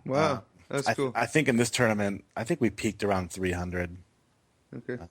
Which was pretty cool, and actually kind of better, because when there were 1,000 in there, it was unmanageable, and frankly, I think a little bit of a distraction. This time I didn't feel like it was ever a distraction. Yeah. Right. Although, just a few other the Twitch. I did seem to notice, at least until the very end, you were playing like an $11 tournament and some lower buy-ins that seemed that you had bought in kind of late. I mean, do you get kind of bored with just the one screen? I mean, what was the latest? I was surprised. It seemed like there's a few others that you must have bought in while you were already in the money in this one. Do you know what I'm saying? Yeah, that's definitely possible. I have recently gone from basically playing around 8 tables to shooting for 4, but a max of 6. So when I get to 1 or 2, it's pretty not boring is the wrong word. I'm very unstimulating. I was just going to say, my exact words were going to be, I'm very unstimulated with one table. Yeah. Maybe I need to open up some porn or something. I don't know. But I'm not a fan of one tabling, and I'm kind of not a fan of two tabling either. Right. But I'm just pointing at the obvious here. This was a chance for your biggest score ever. I don't know. Yeah, but I mean, maybe just a couple of those. I'm like, Jesus, he must have just entered this thing an hour ago while he was already, down to 3 or 4 tables here. Yeah, it's definitely possible. I could be wrong. I remember watching a Assassinato training video, and he went very deep in a $500 rebuy with first place probably being a couple $100,000, and on Stars you can look to see what other tournaments are playing. And one of the guys at this final table was playing like 7 tabling tournaments, like $11 He just registered for or something. Yeah. So like, this guy is effing insane. Yeah. So this wasn't quite the same situation, but I couldn't help notice that. Yeah. So how is the overall Twitch going there? Are you you can subscribe now to you? Is that something new? Does that mean you're an affiliate or? Yeah. So basically, it's called partnership. So if you reach a certain, I guess, level of success in the Twitch community, you get partnered. So then people can subscribe to your channel. They can, get the special emoticons. They get other privileges and stuff. So it's cool. I enjoy it. I like one of the things I've talked about certainly on other podcasts. I don't know if we talked about this on the last time I was on your podcast, but I enjoy the sort of business of poker as much as I enjoy actually playing poker. In fact, maybe more. Like to me, like marketing and social media and entrepreneurship and all that stuff is like my real like number one true passion above poker, even above beer. Wow.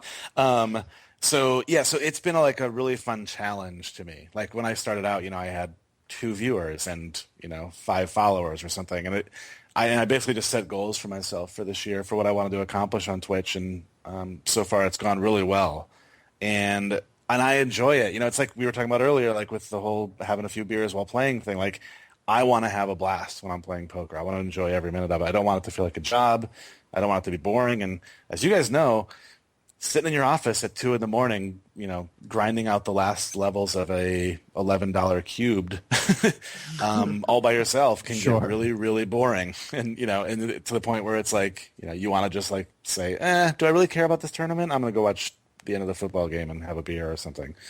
So I feel like it keeps me motivated. It keeps me focused. It's fun. Yeah, it's a blast, and I've met some really cool people as a result. Very much like poker has allowed me to meet some cool people. Twitch has done that as well, so it's cool to go to be in Vegas and have somebody come up to you and go, "Hey, man, I'm a big fan of your Twitch stream," and you're like, "Whoa!" Like it reminds me of when people do that about TPE or about podcasts or whatever. Yeah. So.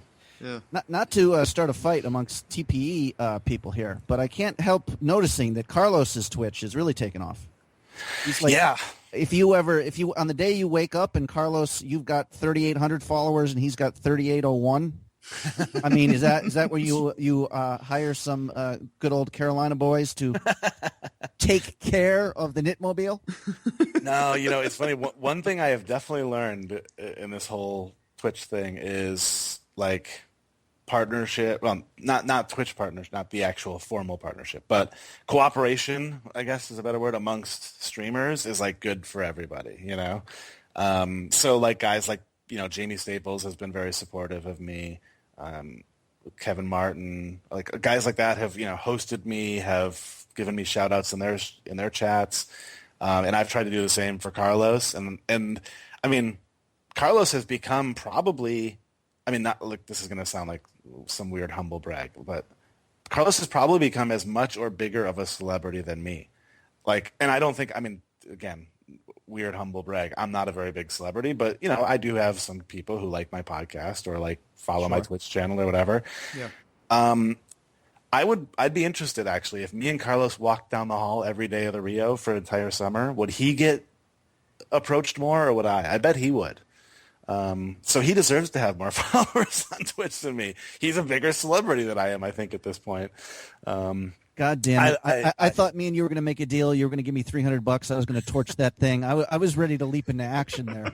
Well, that's the conversation for off the air. Oh, okay. But I'm so doing the whole magnanimous and public happy thing. with his happiness that I'm not even interested anymore, quite frankly. Yeah.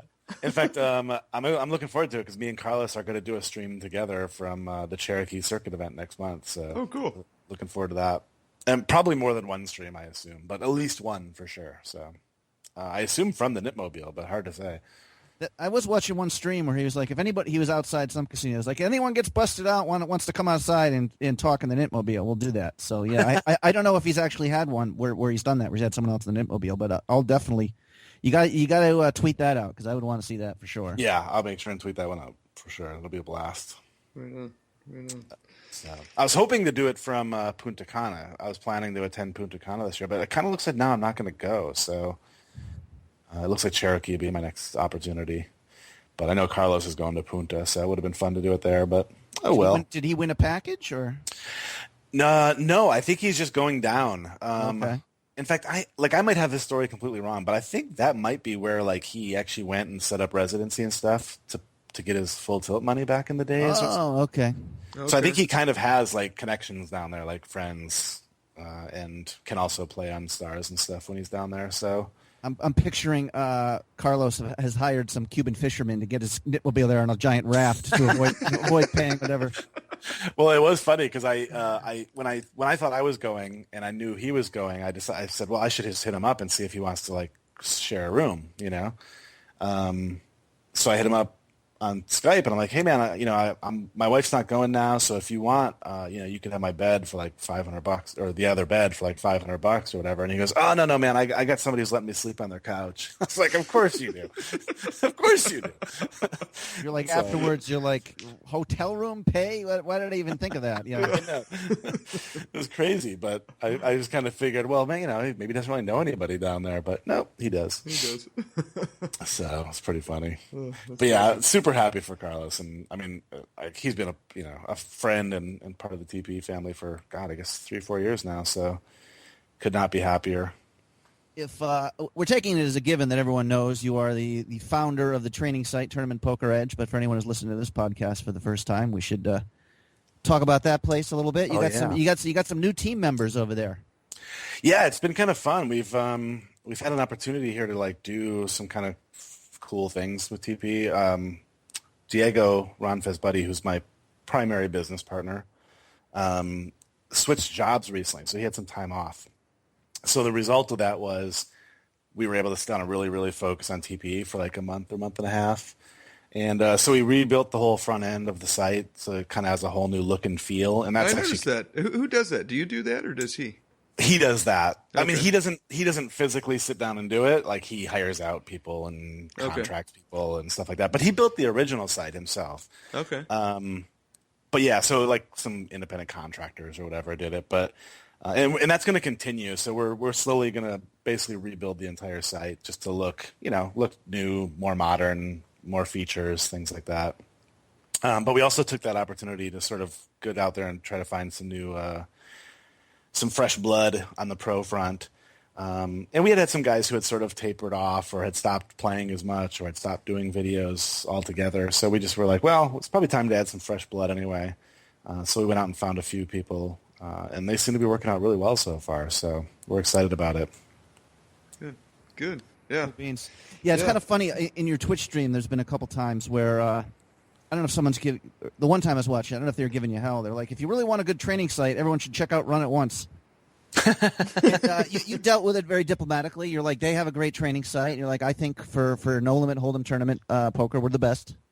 Yeah. Which, of course, I agree with. Otherwise, I wouldn't be a member. Yeah, but one thing I've had a lot of that in the Twitch stream.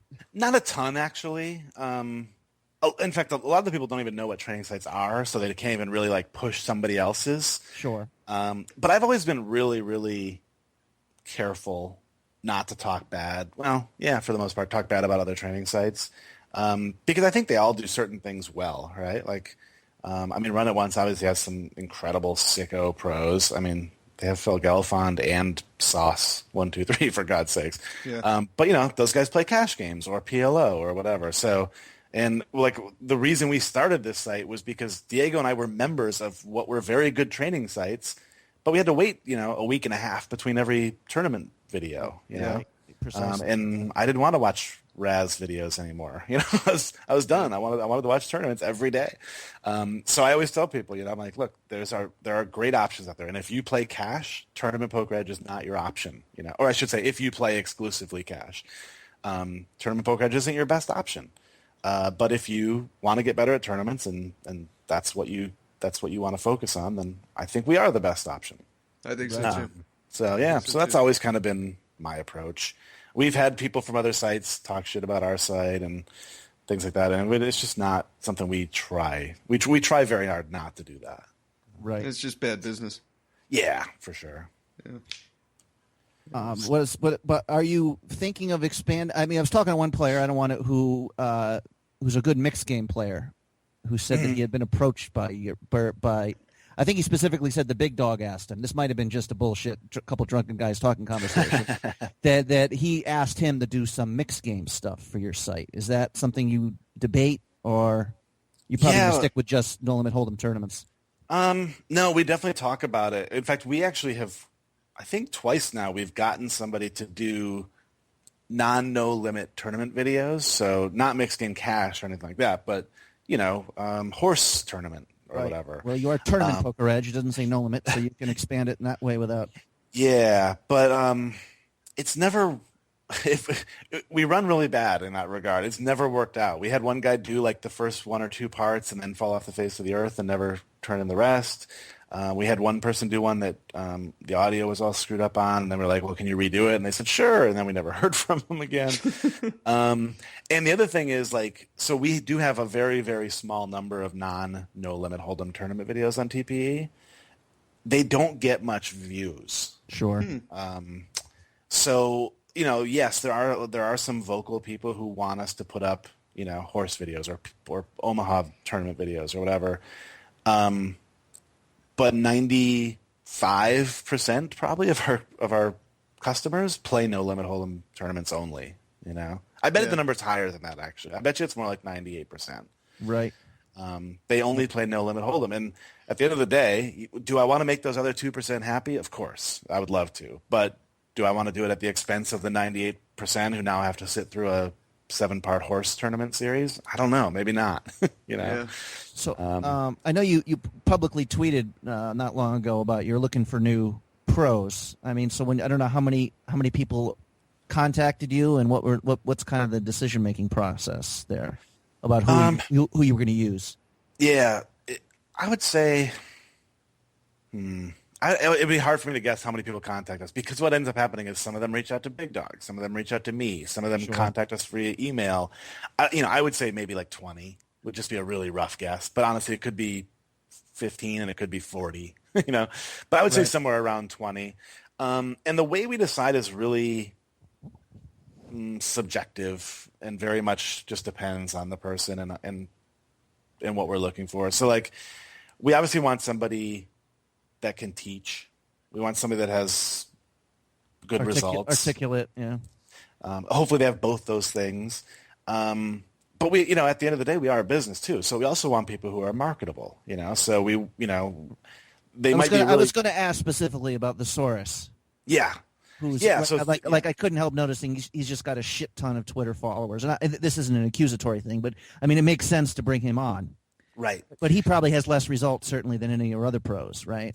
Yeah, probably. But he's like a marketable dude, right? Which is awesome. And he's also really good. Like he's crushing ACR this year for sure. But and actually, it's kind of interesting. I was going to say, is he the greatest teacher in the world? Maybe not. But actually, I mean, the people have said, like, the comments on his videos are really positive about how he explains his thoughts and stuff. So, sure. Even that is not really even a fair thing to say. But yeah, I was going to say, like, there's guys who are great teachers and great poker players who have 25 followers, on Twitter. But they're a great teacher and a great poker player. So it's like, let's get this guy. And then there's guys who are like, oh, this guy's really good, and he could probably make a video. But look, he has 30,000 Twitter followers. Sign him up. Yeah. Right.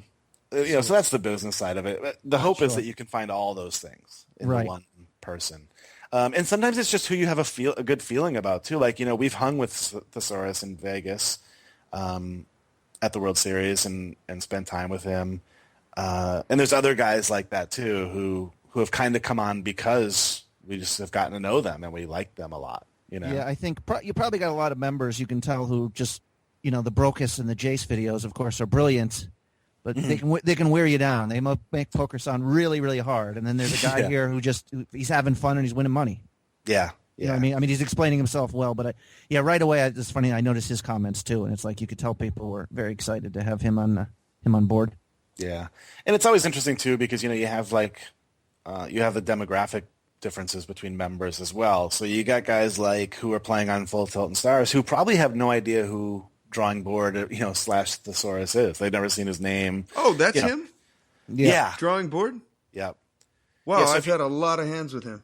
Yeah, he plays a ton. He's a grinder for sure. And it's like if you don't play on America's Card Room or you're not a fan of battle rap, then you probably don't know who he is, But then you have Americans who are like, who play with him every single day, and if they like to see videos of people they play with. Yeah. And they also, maybe when they watch like PokerStars videos and stuff, they go, this is cool, but I can't play on that site, so I don't know. Do you know who? I just learned who Source is. Who's Frank and the Boys? You play with him, right? Yeah, I play with him a lot, and Me too. I don't know him personally, but he chats me up a lot in the chat on ACR, and he's always nice and like complimentary. Like there was actually somebody the other day who was talking trash to me about TPE or something, and Frank was kind of not really defending me, but kind of making fun of the guy. He's always pissed off about something and crying or whatever. Yeah, okay. So I don't know who Frank is. It's kind of interesting actually, the number of people who are on there who I assume I probably maybe even know in real life. Yeah. But I don't know it. I'm pretty sure I've been at the table with like at least 3, maybe 4 TPE pros at the same time, which makes this is like a little American site, and it shows you how hard poker is. But I'm pretty sure Riverman, once 1, 2, 3, Corey Binks, now drawing board. I didn't know who that was before, but he's always giving me trouble whenever he's on my left. Well, and Chris Moon plays there quite a bit too. You see, I bump into him all the time, and Carlos too. So yeah, it's I was playing with Carlos the other day. Which one's Chris Moon? Moves like Darwin. Yeah. Yeah. Maybe on that site he has a different name. I can't remember. Okay. Yeah, I think he's moves like Darwin there, but I'm not 100% positive about that. He's definitely on there. I can't. Yeah. Yeah. Yeah, the games have definitely gotten tougher, that's for sure. Well, you know what, boys? We should probably wrap this up. I think it's about that time.